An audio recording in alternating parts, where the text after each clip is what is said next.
advertising, content marketing, social media marketing, e-commerce, and data. What do these marketing technologies have in common? Well, all of them are poised for serious disruption as their blockchain equivalents are beginning to surface. Today, we welcome Donny Dvorin of Never Stop Marketing to the show to examine the blockchain MarTech landscape. We'll also recap our experience at Consensus 2019 and perhaps sing a lyric or two from a Beatles song. It's a hard day's night of work in the Republic of Bad Cryptopia, so welcome to episode number 269 of the Bad Crypto Podcast. 5, 4, 3, 2, 1, 0, ignition. Who's bad?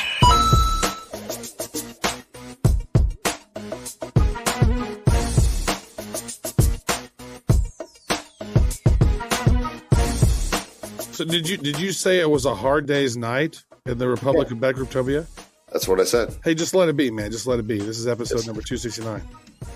Speaking words of wisdom right there, brother. Look at all the lonely people.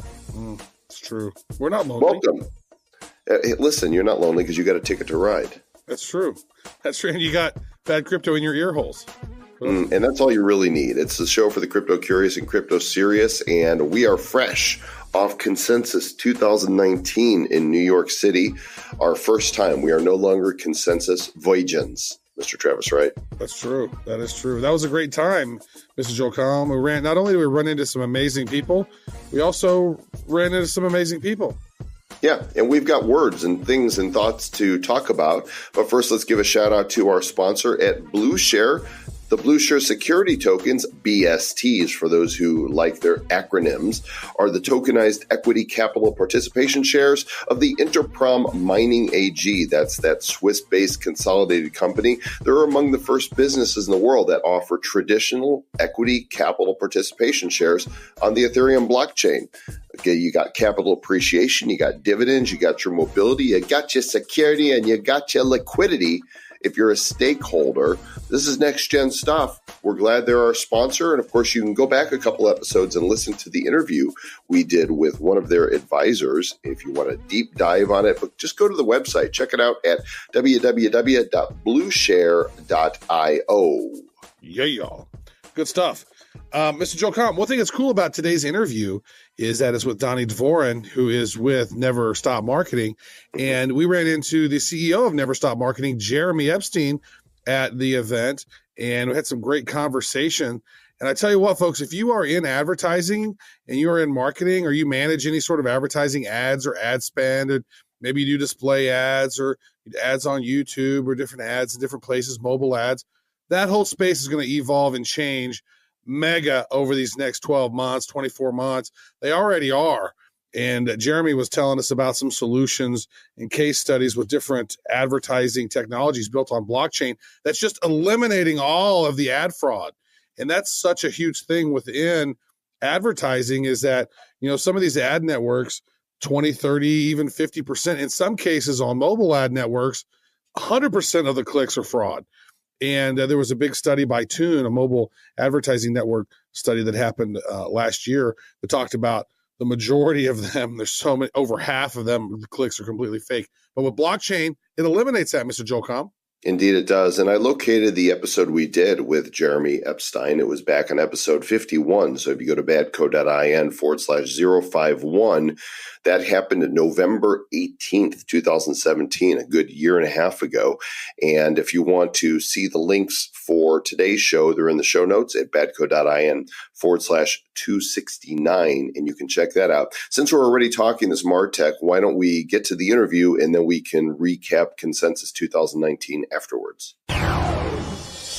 Ross Ulbricht is serving a double life sentence without parole for all nonviolent charges. He is a first-time offender, and no victims were named at trial. Ross is condemned to die in a cage because he made a website called Silk Road that allowed people to exchange what they chose using Bitcoin as long as no third party was harmed. Please help. Sign and share the petition at freeross.org to commute Ross's sentence and bring him home. Travis, you've been a leading MarTech specialist for a number of years, and when you keynote in MarTech events, you show this infographic that basically is a visualization of the MarTech landscape, and it is absolutely packed with logos. Yeah, I mean, that thing was set up by Scott Brinker. I think he started it back in 2010 or 2011. First one he had about 100 or so, 150 in it. And each year it's grown exponentially to the fact that this year, year 2019, there's over 7,000 different marketing and advertising technologies out there.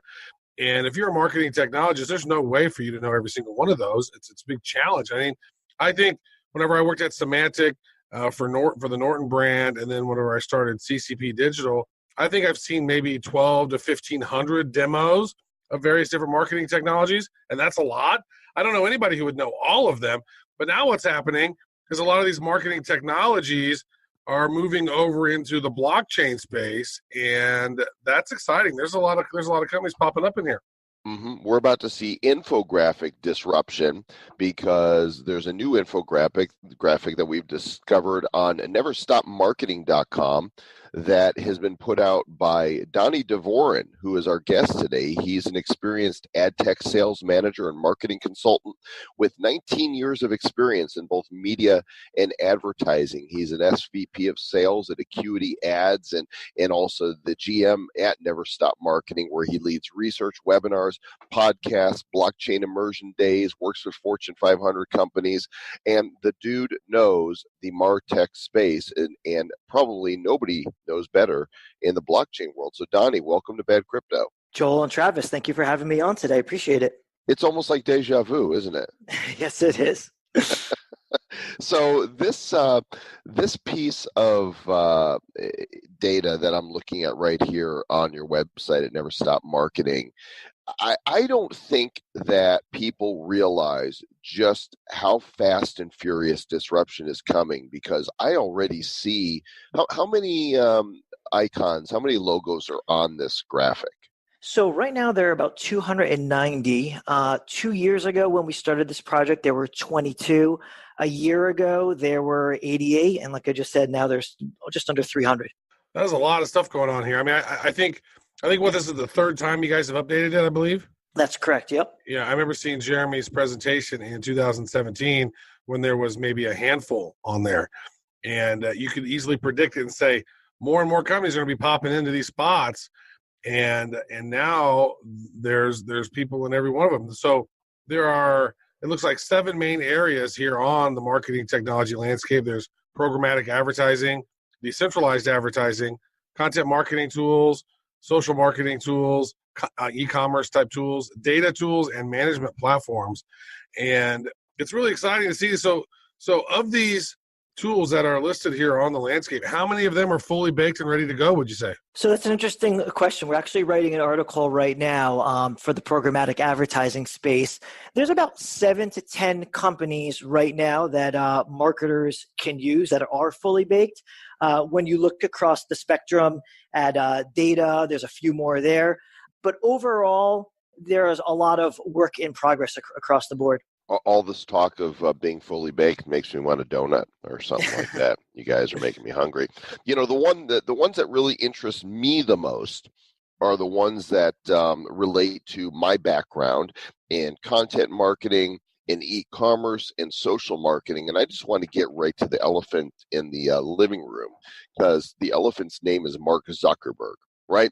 And Jack Dorsey, he's another elephant. And, you know, these guys with Twitter and Facebook and the very centralized social media giants are causing a bit of a stir. Of course, those who listen to the show know that we are very free speech oriented, and there's some serious issues that are going on at Facebook. And so, you know, how poised do you think the social media space is to be significantly disrupted by some of these that we see here, and which ones are on your radar? Yeah, the ones that are on my radar now, like, people talk about Steam a lot, where you're getting rewarded for the distribution or for uploading different content and people, commenting on that content. As far as your question about significantly being disrupted, I think it's going to be a few years out. If you look at Facebook right now, they just, they got trademarks for the Libra coin. They're going to be having their own currency, similar which goes on in China. So I think, Facebook is going, it's billions of users are using it. It's going to take a while for a smaller project like Steam to catch up to Facebook. What do you think that coin is going to be? You said like China, and I don't know that we have that much information yet about what Libra is actually going to do.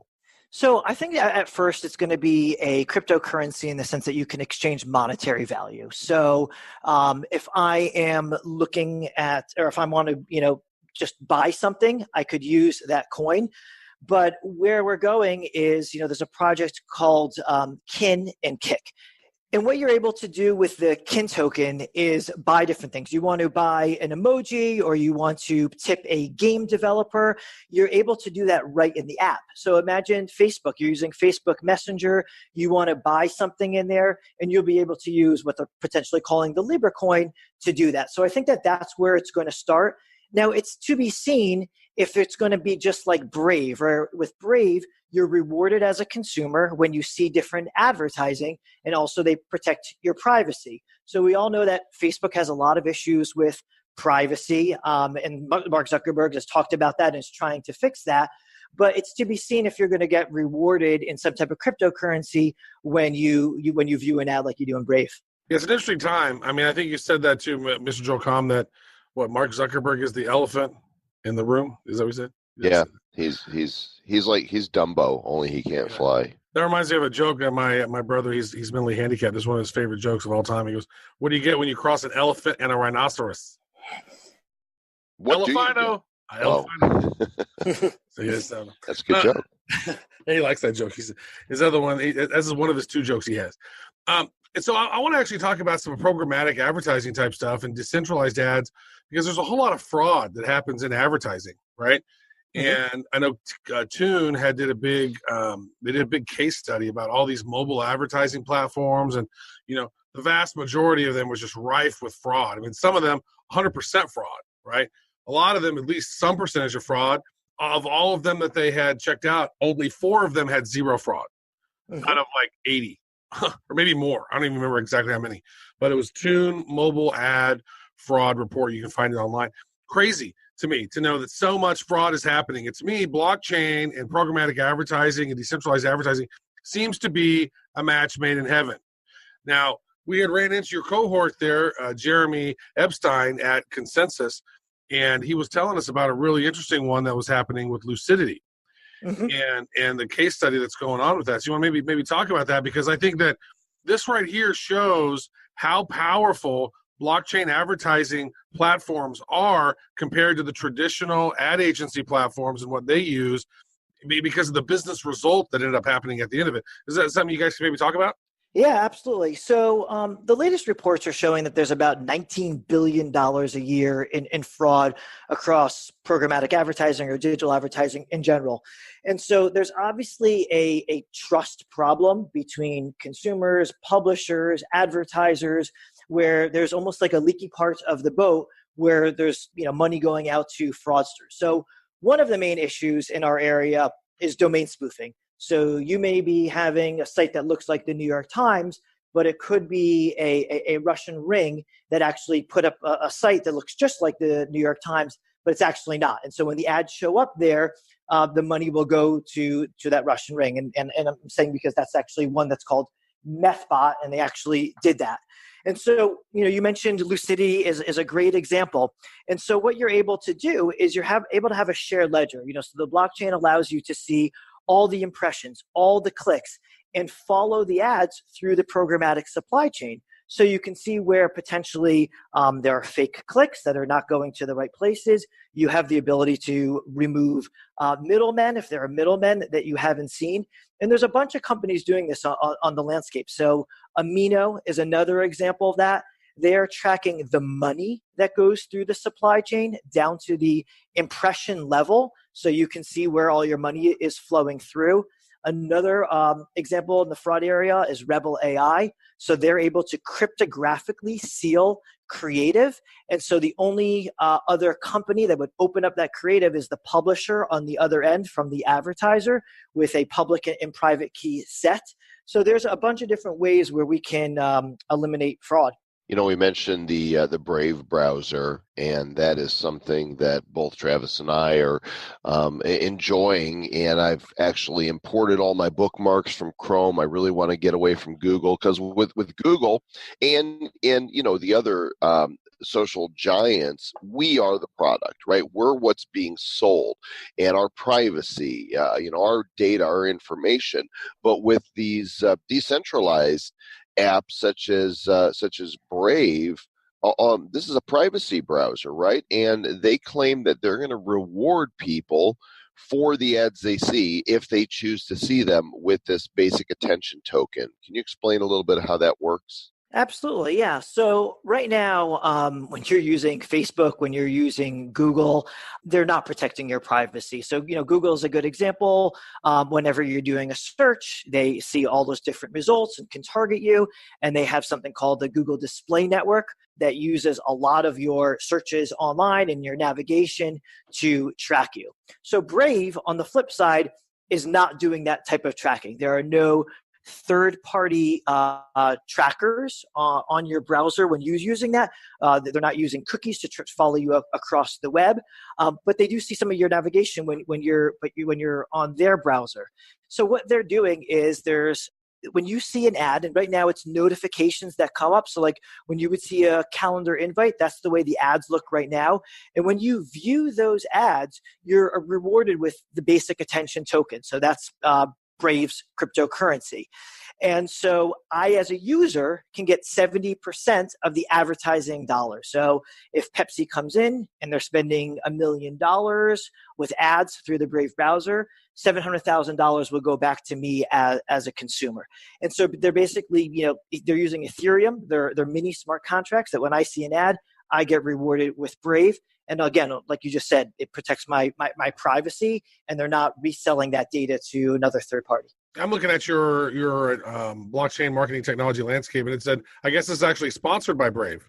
So are you guys working together with them? That's right. It's good to call out there. I should mention that. Yep. So, it's interesting. You had said that, you use our landscape. Well, when Brandon Ike does presentations, and I've seen some of their decks, this landscape is also mentioned, because there are so many middlemen when you're buying programmatic advertising, from the DSP to the DMP, which is a data management platform. There's the SSP, which is the supply. It's not a straight relationship between the advertiser and the publisher. It goes through a lot of different steps. With Brave, it takes it out. And so they, see this example of the landscape is the ability to take out a lot of those middlemen. So they know that this landscape is being printed out at agencies, at marketers. It's being used. And so they want it to be part of it. And when you print it out, their one sheet prints out on the back. Very nice. Yeah, so I'm looking at this thing here. And so, as you mentioned, the DMPs and all the different, connectivity, components that fit in with an advertising or a marketing technology stack. I mean, it's so interesting, because then you got to feed the data in, and then you got to make sure your data is clean, and then you're doing all kinds of different stuff. What does a maybe a really smooth programmatic advertising stack look like in the blockchain world? Because maybe you're going through and you're saying, okay, we want to make sure there's no fraud, so you're using Lucidity, and then maybe you're tracking your ads through Mad Hive or something else. I mean, what's have you seen? How are these tools working together? Sure. So if you think about, Bitcoin as an example, it's a peer-to-peer transfer of an economic value without a middleman. It creates, that trust that you don't need a bank. So the future of advertising using blockchain is that direct connection from the advertiser to the publisher. So an example of that would be NYIAX. They're doing upfront media, where a publisher can basically puts their inventory up on an exchange. They actually use NASDAQ exchange as well as smart contracts and blockchain. And so an advertiser can go and they can buy that upfront media. And it actually gets really interesting because then they could buy upfront media for 2020 or 2021, and they may use it, that agency may use it, or they could resell it on an exchange to use it later on. And another area, as you mentioned, what does programmatic advertising look like? So data. Like right now, you are going to, huge data companies out there. It could be Nielsen, it could be Experian, it could be Oracle Data Cloud. And when you're buying this data, you don't know where it came from. You don't, when you're on different websites and you say, I consent to use, to track me and use cookies, and that gives permission to that one publisher. But what's that publisher doing with that data, and where is that going? So there are projects right now like Kili and Srax where you download one of these apps, and then you can choose which data you want to share. I want to share that I'm married and with 3 kids and I live in Connecticut. And so I say yes. And then I can see where that data is being shared. And then just like we were talking about Brave getting rewarded, now I'm going to be rewarded as a consumer for sharing some of that data. And so those are just a couple other examples of what advertising will look like in the future. So then let's tie in a couple of these other areas that, for me, I've been deeply involved in. And one of them is content marketing itself, right? Of all different forms, whether it's the written word or audio, like, podcasts such as this, or videos. I'm familiar with a couple of the services that I see on here, like Library, the LBRY, coin. But a lot of these are brand new to me, and I'm like, where did all these come from? And if these are just the ones that, if I hadn't heard of these, how many more are, a year from now are going to be on here? Yeah. So what I do is I set up a Google alert for blockchain and advertising, blockchain and content marketing, and you'd be surprised how many new companies are popping up. And so whenever I read an article about one of them, I simply add it to the landscape. And on the flip side, there are companies that had some press a year and a half ago or 2 years ago, but they haven't necessarily tweeted or done any type of social media or any new information for the past year, and I'll start removing those logos. But to your point about, content marketing, there's a project called Poet. You had just mentioned Library. Right now, and it extends so much bigger than just marketing, but it's rights of, someone creates a music file, somebody has a piece of artwork. Blockchain gives you the ability to track who uses that. So, right now, if I were to send you an MP3 or a music file, I would keep a copy on my computer, and then you would have a copy as well. But it just doesn't transfer from me to you, and then I don't have the copy anymore. So, it's a perfect example with Bitcoin. Once I transfer a Bitcoin from me to you, I don't have it anymore, and you do. So imagine a world where it's the same thing with music files, or maybe it's an article that I wrote, or any type of marketing content. You can follow it through I'll use supply chain again. You can follow where it's going. You mentioned Poet, so I pulled it up. It's po.et. I didn't even know there was an ET extension. So phonehome.et, I suppose somebody needs that. The decentralized protocol for content ownership, discovery, and monetization. They're building an open universal ledger that records immutable and time-stamped information about your creative content and uses their protocols for media and publishing. So, that means if I create a photo, right, I'm sure that's considered content as well. So is it like when you upload a photo that it's adding this digital watermark to it on blockchain? Is that how that works? That's right. You're basically you're validating that you have ownership of it.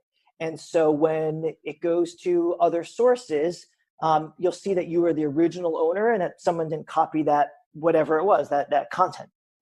All right. So I think that one of the things that's really interesting to me about, we've talked about this before, like with STOs or with some of the loyalty type of stuff. Like I always imagine like, wow, it sure would have been cool if in the year 2001, when I bought that original MacBook back in the day for $2,000 or $3,000 or whatever it was, if I had actually gotten Apple stock with it too, right? It's like a little bit of a pat on the back, and hey, thank you for supporting us.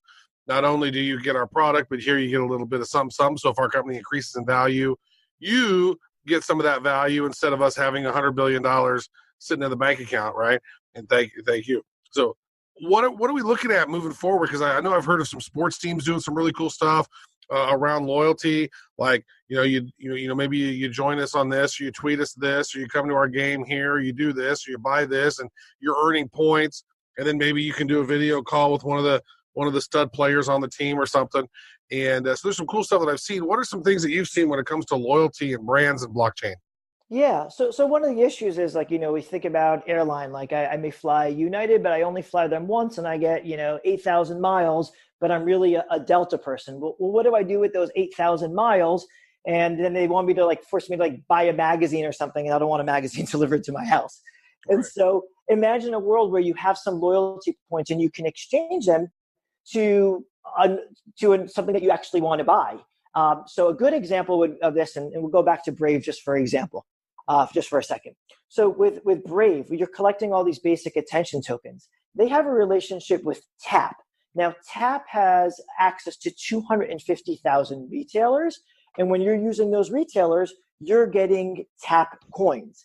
And then you could easily, in the back end, and a consumer wouldn't even see this, you can convert your basic attention tokens to Tap and then use them across any of those retailers. And it really, takes care of this problem where you're having all these buckets of loyalty coins. You may have, up to 20 different companies where you're entered into their loyalty program. Imagine being able to convert them to the loyalty coin of your choice and then using them at the Apple store or taking your family out to a restaurant. So the ability to consolidate points is a game changer. And so, you talk about brands. So you bought that Apple computer. Now every single brand can participate and have a loyalty program, but then people know that they can easily exchange it. And I'm going to want to use the brands that offer me loyalty points, just like you're going to want to buy that Apple computer back in the day because they were giving you extra points. It's like sweeping, your crypto dust, like, Binance does on their exchange. You could take your crypto dust and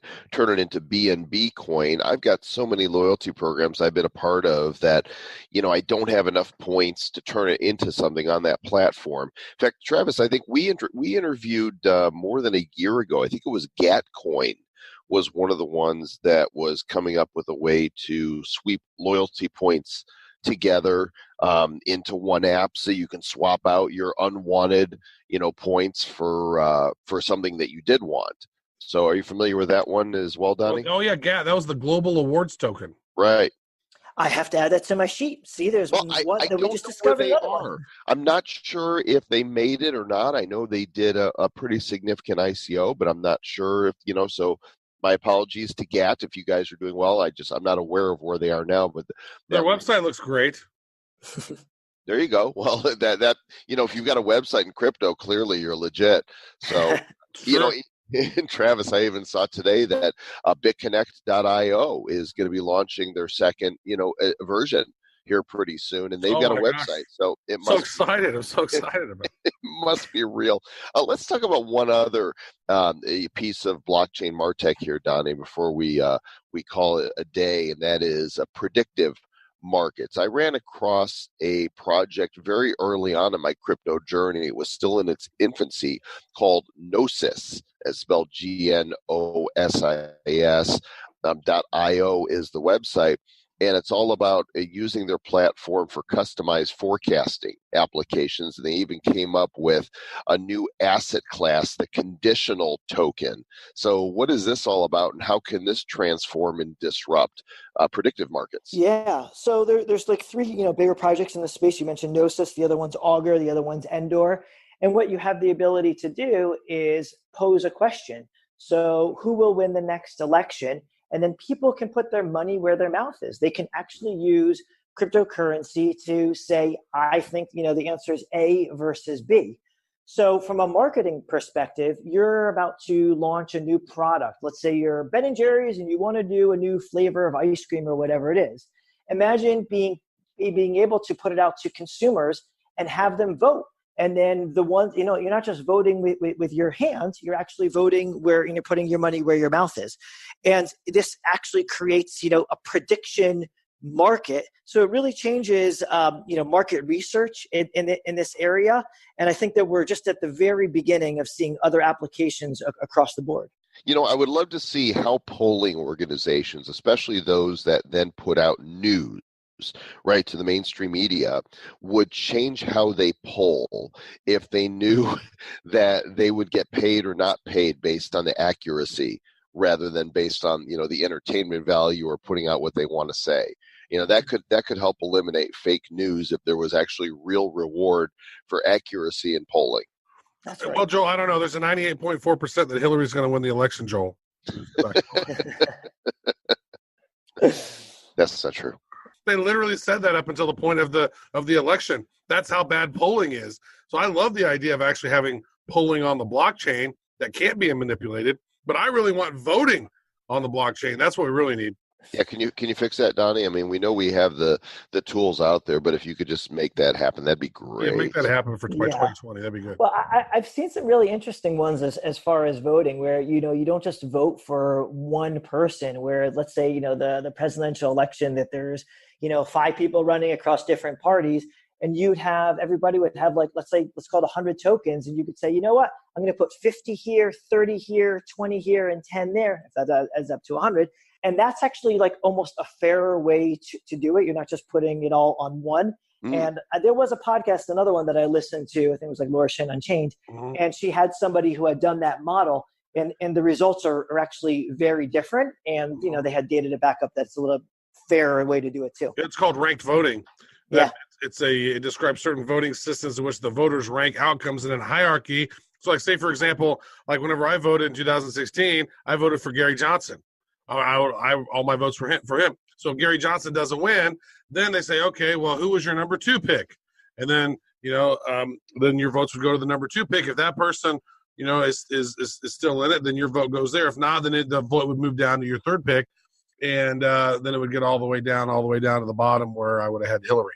Kind of reminds me of the way that, it's almost like the roulette table, right? The odds of even or odd, almost 2 to 1. So you drop some coins there, but then you could play like, the 0 or the double 0, or you can play a column, and you're spreading out your bets, and it gives a better indicator of, what the vibe is for you. Okay, maybe not a great analogy. I don't know if that's the case. It's not, because it would have been like, okay, so it wasn't on 1, so then that would be, they would move all your chips over to 0 then, or whatever, your next pick. So not kind of like that, but I guess you kind of are able to divide your votes up, but you just number them and say, I want this one number 1, this one number 2, this one number 3. And if your number 1 doesn't get it, then all your vote moves down to number 2. Number 2 doesn't get it, and your vote moves down to number 3 until that person is actually the winner. Yeah, and the winner of more like a waterfall, versus like splitting up your batch of tokens. Well, I'm just going to take the award for worst analogy in this episode. Then, thank you very much. That was good. That's good. I'd like to thank the Academy for this award. You got a good streak going. It's very humbling, and appreciate that. Well, Donny, we appreciate your input and wisdom here. The website is neverstopmarketing.com, and I can't wait to see the 2020 report. Is it Q1 every year that you release these?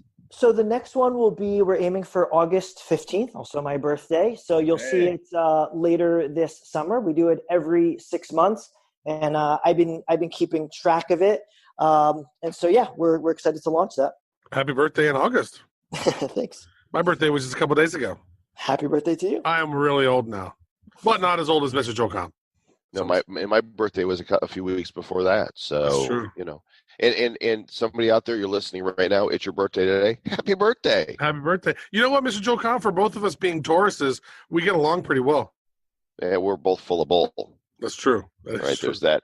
Hey, Donny, thanks again for sharing with us today. You guys go check out Donny's stuff at neverstopmarketing.com. And, of course, the links to sites mentioned here, and especially the Blockchain Marketing Tech Landscape Report. You want to go check that out on his website as well. The links are in the show notes at badco.in/269. Thanks, Donny. Thank you so much for having me on. Great to catch up with Donny. And as you said prior to the interview, it was good to see Jeremy again at Consensus. And we did run into a lot of people at Consensus. We ran into a lot of fans, and we made a bunch of new fans and maybe alienated some existing fans. I don't know. That can happen too. I don't think that we did that there, but maybe in previous episodes we probably have. I don't think so. And I don't think so in Consensus, because we were boxed in our own little glass cage. Yeah. So we spent a few hours in the podcast booth they had set up right outside the main hall at Consensus. I believe this year they had over 5,000 people, somewhere between 5,000 and 6,000 people. And this podcast booth, we did, I want to say 6 interviews in this booth. Yep. Several of which you will hear in the next episode, which is going to be badco.in/270. And that'll be the next show to come out, and then a couple others for episodes still to come in the future.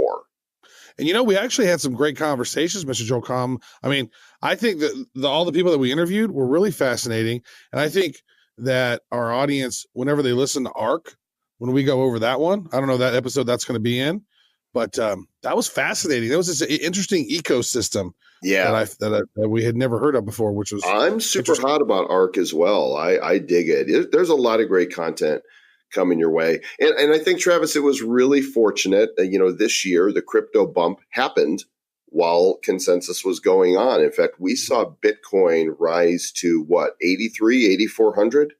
Something like that, yeah. That's pretty sexy. That was pretty sexy. Now I think it's back down to 7,200. So maybe it was just a Consensus bump. But you know what? It was nice. You could really see people smiling and happy and optimistic. And I think that last year they had 8,500 people come to Consensus.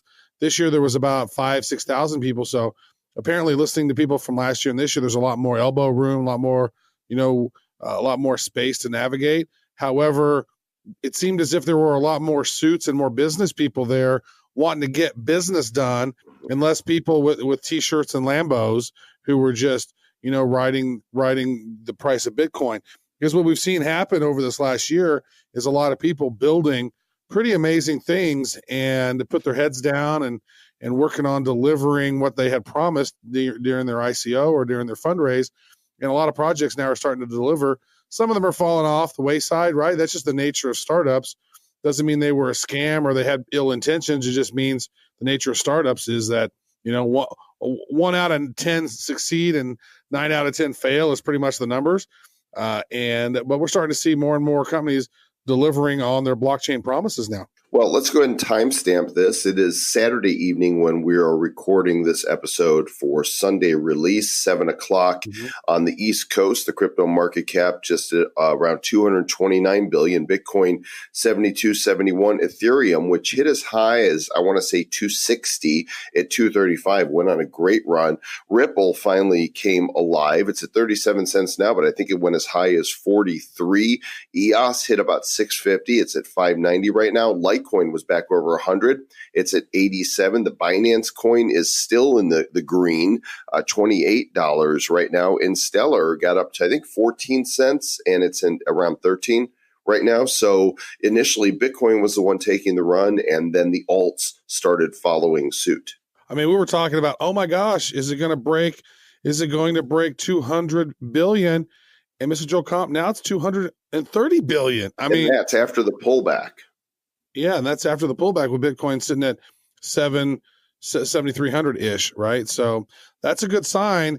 This thing keeps rising and keeps moving forward.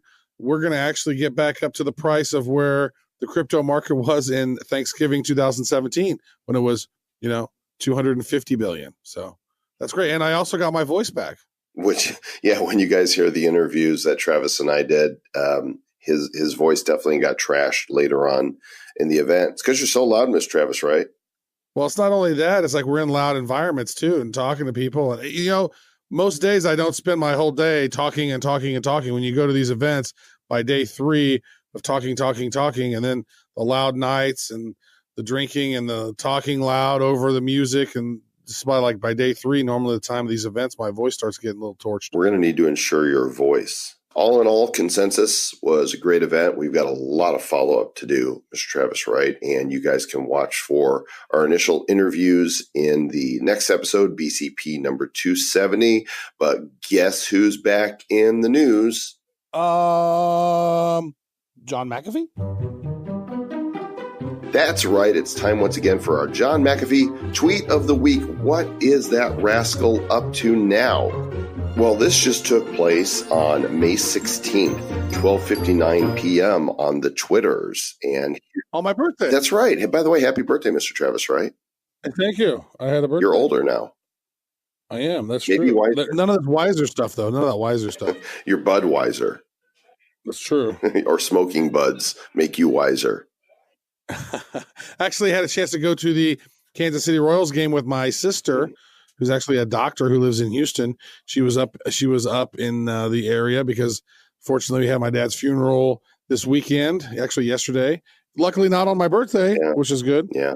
And so my sister and I went to the game, had a great time. She'd never been to a Royals game, and the Royals lost, I believe, 15-1. So that was awesome. Well, I know I speak on behalf of the whole Republic of Bad Cryptopia when I issue condolences on the loss of your father. And I'm sure your eulogy was both touching and hilarious. I did have some jokes in there. You know what? Somebody came up to me and said, that was the funniest funeral speech I have ever heard. So that was good. Well, let's take a look at this John McAfee tweet here. What he said on your birthday, this is his present to you, is developing events have made it necessary for John McAfee to go dark. Please be advised that this account will be operated by staff until further notice. More details will be released in time. Uh-oh. So does that go dark? Does that mean was he running from the man? Well, he followed up on May 17th with another tweet. Those who read "go dark" as incarcerated shouldn't play lotto this week. Here's official McAfee and the Mrs. McAfee safe and sound in their new backyard, as defiant, joyful, and free as ever. Stay tuned. And it's got photos of him and his bride together smiling and laughing. Mm-hmm. Janice McAfee, great person. We've had a chance. I've actually had a chance to meet her a couple of times at the Coins Bank cruise, and then she's always been a big fan of the show. She's actually in the mastermind group, and has always helped us wrangle Mr. John McAfee during those 00 episodes that we have, 100 and 200. He was on the show. Hopefully, he will not be in the dark for episode 300, and we'll be back again. Yeah, if he's not around for episode 300, I say we skip episode number 300. We go from 299 to 301, and when he can do it, we'll do episode 300. It's like, we'll retire his number. We can't do that. Can we do whatever we want. It's our show. Oh, that's true. And you're Mr. Joe Comm, and you do what you want. And we are the baddest of bad. And we're glad that everybody out there listening is listening. Those of you that aren't listening, we're not glad about that. And you should listen and maybe convert a friend to the Bad Crypto Podcast by subscribing, following, and sharing this show on any of the platforms that you might listen on. Mr. John McAfee said, listen to these two badasses. He called us badasses. He's never seen my ass. I don't know, where he gets off calling my ass bad. No, he was just saying that we are badasses. And we should maybe think about changing the show to the Badass Crypto Podcast. Well, the people out there that are talking about bad coin are badassadors. That is true. We have some badassadors out there. You know what's cool is during the consensus, we had over 400 concurrent miners now mining Badcoin. So if you want to check out, if you have like a PC or a Mac or regular computer, or even if you have, some GPUs or old ASIC miners or whatever, and you want to mine Badcoin, go to badcoin.net, check it out. Our goal is by consensus 2 years from now to see if we can get up to 100,000 miners. Here's what was around the world. This was really funny because we told a lot of people, that asked us about Badcoin at consensus, and it'd always be like, so we've got our own coin, and they'd kind of, it's called Badcoin, and they'd be like, and you can mine it with bad computers, and they'd be like, and then we tell them we have 400 concurrent miners, and they'd be like, really? That's where they got their attention, that, hey, this is really, a thing that's happening, and people are really pulling rewards. And of course, you can go to badcoin.net and learn all about it if you want to mine the coin yourself. And oh, no, you didn't. Oh, yes, I did. Sure. What's cool is that people actually, once they realize that No, it's not a joke. We have created a coin that anyone can mine. We want a lot of people to be able to mine it around the world. And, it's because the way that it's set up is that, if you're mining with these really powerful computers, then you're going to be connecting to one of these other more powerful algorithms. And those algorithms have a very steep difficulty to be able to mine the block. And the reward is lower. But if you're using your MacBook or your PC, then you're connecting to the Scrypt algorithm, where the difficulty of mining that block is much easier, and the reward is higher. So that's how we're trying to set it up. And over time, we will continue to make it even better for the folks who are using PCs and Macs. That is the goal. Badcoin is crypto for everyone. It's the people's crypto. The code is open source, and you guys can go check it out and fork it and do whatever you want to do with it. And we'll be happy to see this baby released unto the world to serve all the peoples of the world. Did you tell people to go fork themselves? Is that what you said? I said they could fork the code. Oh, fork the code. Gotcha. I wouldn't do that. What I might tell them to do is to stay bad.